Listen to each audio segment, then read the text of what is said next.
उत्तराखंड की मशहूर फूलों की घाटी में कल 100 से ज्यादा सैलानियों की जान पर बनाई आफत आ गई। दरअसल अचानक हुई मूसलाधार भारी बारिश ने वैली में बाढ़ जैसे हालात कर दिए, जहां ये लोग बुरी तरह से फंस गए। एसडीआरएफ की टीम ने बड़ी मुश्किल से इन लोगों को बचाया। उधर बागेश्वर से लेकर बद्रीनाथ के रास्ते तक लगातार भूस्खलन जारी है। एक स्पेशल रिपोर्ट।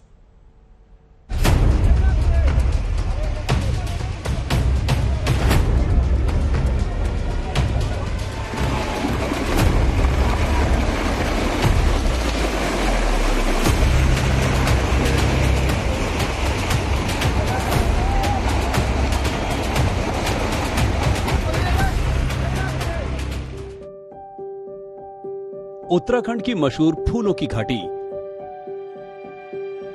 जब मौसम का मिजाज कुछ अच्छा था, 263 सैलानी खूबसूरत नजारों को अपने कैमरे और आंखों में कैद करने के लिए पहुंचे। कब क्या हो जाए, इस आशंका में करीब 150 पर्यटक तो अपने अपने ठिकानों पर लौट गए।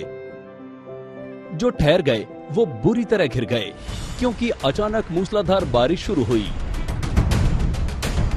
नालों का जल स्तर बढ़ा और पर्यटकों के पांवों तले जमीन खिसक गई।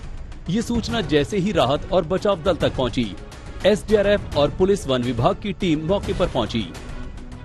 ये राहत दल की मुस्तैदी थी जिसने फंसे पर्यटकों को बचा लिया। लेकिन आज भी यहाँ घनघोर बारिश का पूर्वानुमान है, इसलिए इस नंदा देवी नेशनल पार्क को एहतियात के तौर पर बंद कर दिया गया है। तो चमोली स्थित इस नेशनल पार्क को लेकर ही नहीं, पूरे जिले के लिए मौसम विभाग ने चेतावनी जारी कर दी है। 21 जुलाई यानी आज को कुछ स्थानों पर भारी से भारी बारिश का रेड अलर्ट है। सभी स्कूलों में छुट्टी कर दी गई है। सिखों के पवित्र तीर्थ श्री हेमकुंड साहिब की यात्रा पर भी कल पूरी तरह रोक लगा दी है। आज लगभग 263 टूरिस्ट अंदर गए हुए थे, जिसमें से 150 से अधिक टूरिस्ट आ चुके थे और करीब 100 टूरिस्ट रहे होंगे, जो कि वहाँ शुरू में तो आसानी से निकाल दिए गए थे, लेकिन जब बाद में ज्यादा पानी बढ़ गया उसका 60-70 टूरिस्ट फंसे हुए थे, जिनको कि तुम्हारा एसडीआरएफ और फॉरेस्ट के कर्मचारियों द्वारा रेस्क्यू कर निकाला गया। इसी जिले यानी रुद्रप्रयाग के एक और इलाके में आपको ले चलते हैं। ये है अलकनंदा घाट। अलकनंदा नदी में पानी का प्रवाह और जल स्तर देख रहे हैं ना आप। हर गुजरते घंटे के साथ पानी का स्तर बढ़ रहा है। भगवान शिव की मूर्ति डूबती जा रही है।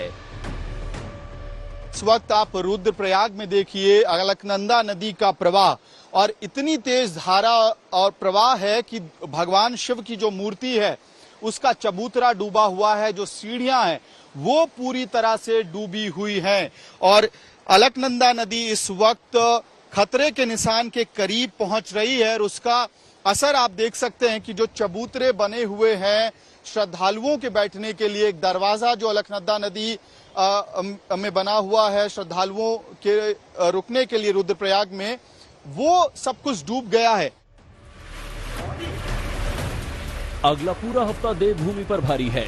किन किन इलाकों में रेड अलर्ट जारी हुआ है वो आपको ग्राफिक्स के जरिए दिखाएंगे, लेकिन इससे पहले मौसम विभाग के डायरेक्टर को सुनिए कि स्थितियां कितनी विषम हैं। आप देखेंगे आज जो है हैवी से वेरी हैवी रेन से, और कल जब आप जाएंगे तो जो इंटेंसिटी और भी इन डिस्ट्रिक्ट्स में बढ़ रही है। तो कल हैवी से वेरी हैवी कुछ जगहों तक में किया गया है, और साथ में जो है एक्सट्रीमली हैवी या अत्यधिक भारी वर्षा जिसको आप बोलते हैं वो भी रखा गया कहीं कहीं पर इन डिस्ट्रिक्ट में, वो भी देखने को मिलेगी।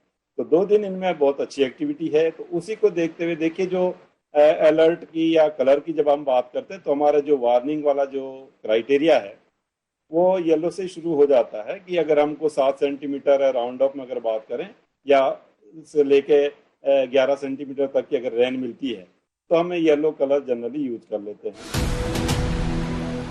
इससे पहले कि दूसरे इलाकों में जल प्रलय से जूझते लोगों की बातें सुनाएं और दिखाएं, आपको दिखाते हैं कि आज और आगे के लिए कहां-कहां रेड अलर्ट जारी है।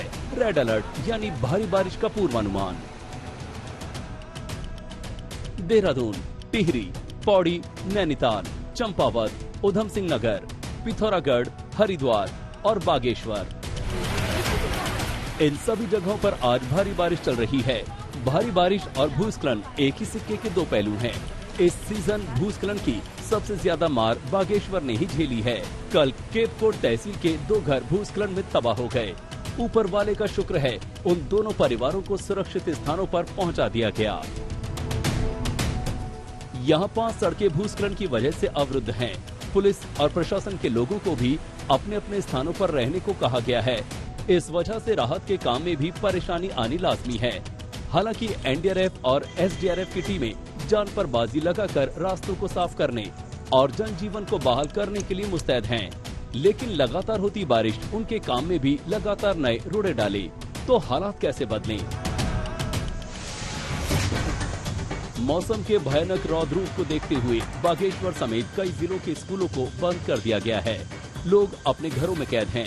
बाहर बारिश और भूस्खलन अपना खुला खेल खेल रहे हैं और नदियां भयानक गीत गाते हुए अपने आवेश में आने वाली चीजों को पूरे आवेग के साथ बहाती ले जा रही हैं। अमित भारद्वाज, रुद्रप्रयाग, आज तक।